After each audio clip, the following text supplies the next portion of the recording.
How you doing, ladies and gentlemen, and welcome back to MWO Online with Scout. It's been a little while. A short channel update. Don't want to spend more than a few minutes on it. PCS is complete. We're in the new place. We're almost completely unpacked, but I am still pending deployment here in about 30 days once I get done with CRC stuff. There will be some more content coming out for the channel, but not as much really as you may be used to, because obviously with only 30 days left, I do want to spend as much time as I can with my family. Having said that, I do have some Cyclops footage to show you guys, a bunch of MWO games that have been on my hard drive that I want to share with you all, as well as some Armored Warfare and even some World of Tanks footage that I would like to get out before I leave. So I'm going to try to push as much of that to you as I can. But for tonight, we're going to take a break from the Phoenix Hawks, and we're not going to dive into the Cyclops yet because I wanted to share with you guys something interesting that came up last night. I was sitting around, got my internet all up and everything, and was perusing videos, and I happened to come across an older video by Majestic. Now, if you guys don't know Majestic, when you're done watching this video, just do a quick search for him up in the YouTube bar. Search Majestic MWO, he'll pop up. Absolute great guy, really friendly, makes fantastic videos, and he's a much better MWO player than I am, honestly. But go check that out when you're done watching this. But like I said, I've been watching his videos for a while, and I caught one of his older ones about 8 or 9 months ago. And basically the gist of the video was he was just getting into the Cataphracts. He had never really played them before, and he was trying to come up with a build for the Cataphract 3D. He's got the loyalty variant. And of course he did what any reasonable person would do. He built a UAC-5 build based on the quirks. And in the comments I was talking with him, and it was kind of interesting to me because he had not been playing long enough to remember what the 3D used to be, the famous, infamous, whatever you want to call it, the monstrosity that it was back when it was the biggest of the heavy mech. And it occurred to me, there are probably a lot of these like relatively famous, well-known builds that just haven't been played in a long time because people are constantly moving to the next mech pack, moving up. So I thought it would be interesting to take a look at some of these older mechs, older builds that used to be really dominant, and especially now that the metas are changing a little bit as the patches are coming out, see if one, they're as good as they used to be, and two, are they still relevant. So we're going to do that tonight. We're going to take a look at the Cataphract 3D. I'll talk to you real quickly about what made it famous back in the day, what the build used to look like, what I've done to it since, and then I'm going to show you a game I played last night. Literally, as soon as I got done talking to Majestic, I just popped in, I played one game with the Cataphract 3D, and we'll see what we can gather as far as the worth of the build, the worth of the mech from that just one random game. And keep in mind, I'm not that great, so we can factor that into what we learn. So the Cataphract 3D, what did it used to be? Honestly, the 3D was a holy terror for a while. If you want to know why there's a charge time on Gauss rifles, if you want to know why the speed of PPC projectiles was desynced with Gauss projectiles, if you want to know why you have cockpit shake when you jump, if you want to know why they increased falling leg damage, why they were so hard on pop-tarting, I'm telling you, like 70 to 75% of it at least was this mech right here, the Cataphract 3D. Because back in the day, remember, this was the biggest heavy mech out there. What people would do with it is they would throw dual PPCs and a Gauss, and they would just pop-tart and smack you 35 points, pinpoint damage in the center torso, and drop back behind cover, and there wasn't a lot that you could do about it. And the maps kind of favored that, and it just made it really difficult for some people to progress and deal with. And so all those changes were introduced as a kind of a reaction, a way to bring Pop-Tart sniping mid-range fire under control. What's interesting though is if you really go and try it, like in a training room, they've made it harder, but they haven't made it impossible. Really, it still works. You can Pop-Tart just as well now as you could. It's just there are other things that come out and do more damage. But the question is the build still viable? At least in the public queue, can you still make this work if you're looking to do something different from your Cataphracts? And I think the answer is yes. Now, I pulled this thing back out, slapped a fresh coat of paint on it. You can see I've got the really nice Davian paint job going on here. And I made some changes. Now, it used to be in the old days, I ran my PPCs in the arms. And that's because if I was on a dominant position on high ground, usually it was nice to have the freedom of movement in the arms. Alpine Peaks, I'm looking at you, to depress or elevate where I needed to get my PPCs on target. Now, as you guys know, that's not as important with the maps the way they're made today. Generally speaking, it's more important to be able to peek. So what I have done is I have moved the PPCs into the left and right torsos from the left and right arms, because you can see those energy mounts are very, very high. And what that's done is that's given me a 20-point alpha that's right in line with my cockpit. I can peep over, only expose this much of my mech, and zap somebody for 20 points of damage, all the way out to about 550, 60 meters or so. Now, in order to do that, what I had to do is I had to pull the Gauss rifle out of the torso. Now, here's the ballistic mount in the right torso where your Gauss rifle would normally be, and you can see it down here in my right arm now. And the thing was, the more I look at it, it's not that bad of a move. It's not like I moved. It was already low. Frequently, your Gauss rifle shots will get blocked by things because you can see how much lower it is than your cockpit. So having it a little bit further down, I mean, yeah, it's bad, but it's not the end of the world. It was already low to begin with. But there are some good things that come from making that move. First of all, I don't have a fat Gauss rifle right next to my XL engine. Now, that's not as devastating here in MWO as it would be in tabletop, but it is something to consider. It is a risk, and now that I've moved the Gauss rifle, I don't have to worry about it at all. So even if it's only, you know, a tiny little risk, it's mitigated, it's done. It just gives that much more durability to the mech. The other nice thing about having the Gauss rifle in your arm is, as you know, regular PPCs do 0 damage closer than 90 meters. So by putting the Gauss rifle in my arm, I allow myself to knife fight a little bit more effectively, because now, even at point blank range, I can use my Gauss rifle and it's in an arm, so I can get it left or right if I'm being circled by a fast, medium, or light. And it's just so much easier to get on target, at least in theory if you're any good at it. I haven't done it in ages, and you're going to see in the video that I need some more practice. I need to brush up, but it does work. Now, keep in mind, other than the 2 PPC Gauss, there are as many variants of this Pop-Tart 3D as there are people with elbows. Everybody's got their own take on it, and they're a little bit different here and a little bit different there. But the build is it's centered around 2 PPCs, a Gauss, and jump jets. And then what you do with it beyond that is kind of up to you. So if we dive in the Mech Lab, I'll show you a little bit more what I've done. In my case, I left 4 jump jets on it. Some people go with 2. I moved them up in the torsos to try to crit pad my XL engine, if you will. I run 3 tons of ammo. I think that's enough for me. And I personally keep my medium lasers. I keep them in the arms, again, for self-defense against faster mechs. And I run an XL 280. Some people will run a 270. You know, it's all personal, but this is my setup. And if nothing else, I think it gives you a good base to build on, and then you can fine-tune it depending on your personal preferences. When you talk about modules, I use the PPC cooldown module and the Gauss rifle cooldown module because that's where the majority of my damage and my hitting power comes from. So I want those to charge back up quickly, especially when you consider, if you look here at the stats, it's got a 1.22 heat efficiency, so I'm not doing that bad, even slinging dual PPCs as fast as they recharge. So it's nice to be able to have them fire as fast as possible. Of course, the logic behind having the Gauss rifle cooldown is exactly the same. Now, I haven't mastered this mech yet, so I don't have that 3rd module slot. If I did, I would recommend you go with the PPC range module. That's what I'm looking to put into it, just because it brings the range of the PPCs more in line with the Gauss to give you a nice overlap of ranges there where you can do 35 points of pinpoint damage. I don't really think you'll get a whole lot of use out of extending the range of the Gauss rifle even further beyond the PPC max effective than what it is. Similarly, I wouldn't piddle with the medium lasers. They're just kind of a last-ditch effort. And then for my mech module, of course, I run radar depth, because it's nice to drop off radar entirely in case somebody tries to counter you with LRMs as soon as you drop back behind cover. So that's it. That is the build.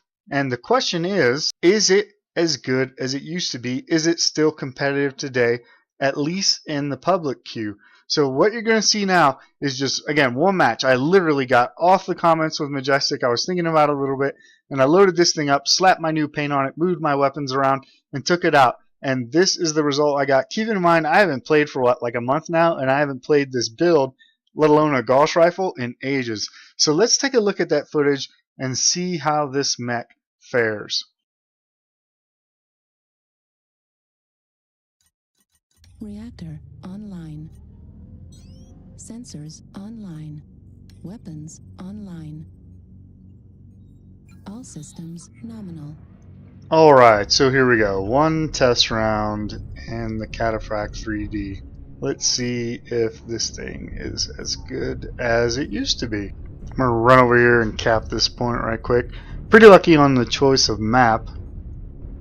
This thing, even with 1.22 heat efficiency, it is a little bit warm, so it's always nice when you're on a colder map. And of course, this is like a moon, so That'll be nice. Fuel Hey, at jump jets. We like to 25%. jump. What you want about that Kodiak's still keeping up with me? Yeah, look, he's faster. Oh well. He still can't get up cliffs, damn it. Go over here and cap this. And then I think I'm going to shoot through that gap over there and see if I can get any sneaky shots on stragglers who are just trying to get in. See how that goes. Almost walked right out of the cap point there. And you know, I can tell right away that this is a mastered mech. It's pretty maneuverable for. I'm used to playing all those heavies, all the heavy mechs that we've gotten out lately that are on basic, and they feel sluggish. This thing does not feel that way. Although apparently I have issues jumping over that stupid little trailer thing. Did you guys see me get caught on that? Embarrassing. Let's see if there's anybody here. Please don't walk in front of me. Oh, there's something. No, apparently not. So we'll just go around. Looks like they're probably all in the basement. That's where they were capping just a minute ago. So now the thing is, I don't really want to. Okay, here we go. I don't want to be in this mech. You don't want to be the first one. Like, it's obviously, no matter what mech you're in, it's better if the bad guys are shooting at somebody else. But this thing in particular. New target Here we go. Ah, couldn't quite get him. This thing in particular, it's very nice when you can place your 35 points of damage exactly on an opponent who is distracted like this guy. And are you going to come out or are you going to hide in that corner? I think he's going to hide. Now, the interesting part will be, I can't tell. It looks like I'm too close for PPCs. Well, I'm like right on the edge of PPC range. This is frustrating. Oh, come on, dude. Look out. Now I'm too close. Yep, son of a bitch. Die. And didn't get the kill, but had that been like 10 meters further away, you can see the just devastating potential that this heavy can have. And this, come on guys, push, go, go, go. And there you go, pop tarting, what this thing was built to do. Unfortunately I landed on somebody's head. That's not good. I think I got one of the PPCs in there before I backed out, trying to get away from that airstrike. And this is just, I wish these guys would push. This is too crowded. We're gonna have to try to find a way around, I think. Nope, missed him. Got a little bit of the PPC, I'm sorry, the medium laser there. I'm going to try to go up and see if I can shoot down because, and of course everybody's got the same idea, so now it's getting crowded up here. I need a little bit of room to maneuver, guys. Like either push or get out of the way. Looks like we got a target here. Take that. He's probably going to pop out the left side, actually. Yeah, there he is. Come on, get out of the way. Come on. And are you going to come around? No. Ouch. Ouch. Kodiak, take that. 4 Gauss rifles, that's weird. We're not going to go pick a fight with him. That's not going to favor us very well. Let's see if we can go around. Maybe the traffic jam has eased a little bit. Hi. Take that. Nah, missed. No, that guy didn't. And we'll go on around. Turn while we jump, and let's see if we can get up here and catch this guy by surprise. A little bit too close, I think, again. And turn, try to block the damage, and that's better. That's the range we're looking at. Kind of awkward. I don't really want to be this close in this mech. Like the last 2 engagements have all a little closer than I want. Come on, maybe? No. So let's go down in. It looks like I'm all alone down here anyway, yeah. I think I just heard somebody say that you're all alone out there, so I'm not going to push my luck out here by myself. I'm going to retreat in here, regroup with the rest of the team. And, oh, there's that Kodiak. Doesn't look like much going out. I'm going to follow this Kodiak. Try to lend some support to my assault as long as he's going to be aggressive.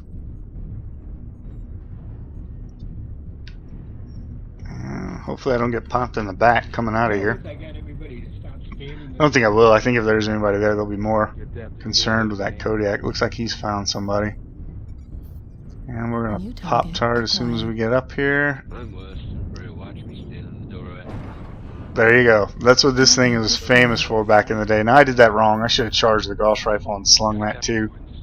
Not only did I miss out on 15 points of damage, I also missed out on the kill. So, room for improvement there, but you guys are probably a lot more in practice and a lot more coordinated than I am. So as you can see, it will still do what it was built to do so many years ago. What, like 3 years ago now? Something like that. Let's see if we can run somebody down out here. I'd like to catch that marauder. I know he's sneaking around out here somewhere. Are you thinking about chasing? Yeah, did he go down? Is that why you're going down there? I feel like I've been chasing this fight ever since the goat rodeo at the doors. Can I get that guy? No, he's down, I think. Yeah, I think so. 25%. Let's see if we can come through and catch him when he crosses in front of the door here. If they don't kill him before I get there. And, well, hey, hello. There's that marauder we were looking for. Turn. Yeah, shrug the damage. And eat this. There we go. Picked up our first kill. Good work. Nice.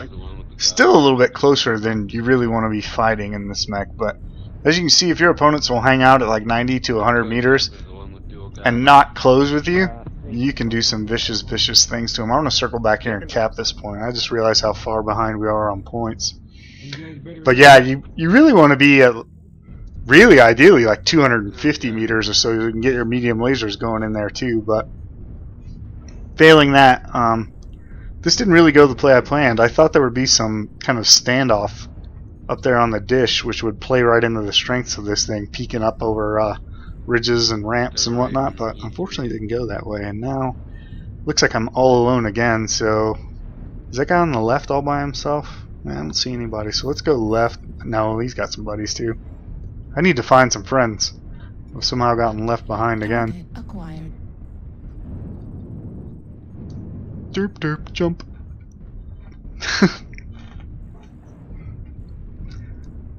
I think there's really some utility to having jump jets. I know some people don't like them, but especially think maps like Canyon Network. I cannot tell you how many times I've been in the mech that did not have jump jets and got stuck because I couldn't go up when I wanted to. So yeah, I really like the jump jets on this mech, independent of the whole Pop-Tart shenanigan deal. I really like the flexibility, I think, is what I'm trying to convey. Flexibility that it gives the mech. And of course that guy dies before I get there. And somebody's on Theta, so hopefully that's the last guy. We'll go back and see who's on Theta. At the very least, I'm going to have to try to buy some time for my team. Because if we don't kill them all, we're going to lose this on cap points. Can I see him with thermals, maybe? No, he's behind that wall. I was hoping maybe I could at least see his feet or something. It gets kind of dark going in here. I'm going to hop over this because I sometimes get tangled up on this. I don't know if that's just me or what. But let's see what up. Does he see me? Yep, he sees me. Too close. Gonna have to medium laser Gauss this guy, and this is what I was talking about. I'm gonna have to just hold on. Something's blocking my arm. Try to just turn this damage off and be consistent. That was awful. Come on. Keep going. Yeah, take that. And that.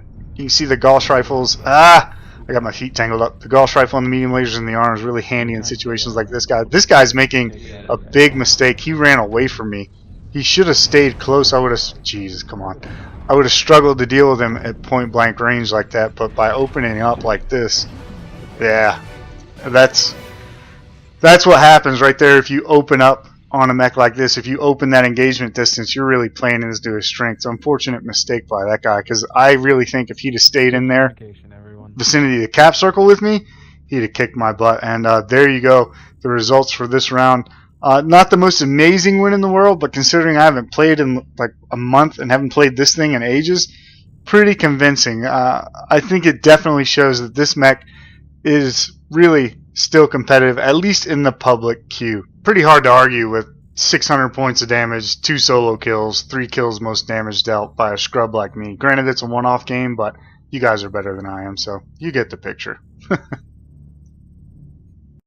So there you have it, folks. At the end of the day, I think you really have to say this thing is just as effective, really, as it used to be. Not quite, as much. It loses a little bit because of the hampers, I guess you would say, that they put on jump sniping. But as you saw in the video, it's still possible to jump snipe, especially if you're coordinated. I'm an uncoordinated bastard, but I can still pull it off fairly well.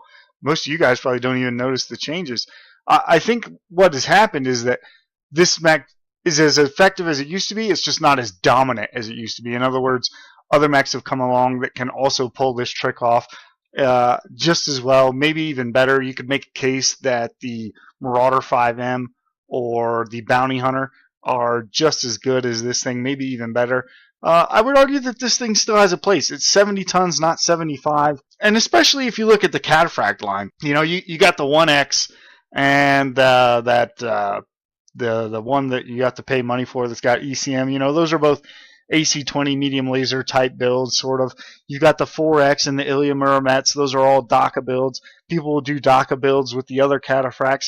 This is a build that, if you're looking for something different, I really think it sets it apart from the other cataphracts, and it's really simple to use and very effective, just like it was back in the day. So if you're looking to do something different other than DACA with your catapults, with your cataphracts, give this a try. I really think that you'll enjoy it. So that's it for this, folks. I'm going to call it a wrap. If you want to see more of these old school videos, just let me know down in the comments down below, and I'll pull out some of those older mechs, and we'll see how they do in the more modern MWO environment. But that's it for now. Thanks for watching. Thanks for sticking with the channel through this whole PCS and deployment, guys. It really means a lot to me. It's good to see all of you still here, and I am going to try to bring you some more footage. Stay tuned. Probably Cyclops will be up next. I got an old Cyclops build I want to show you guys. And other than that, we'll see you on the next one. You guys take care.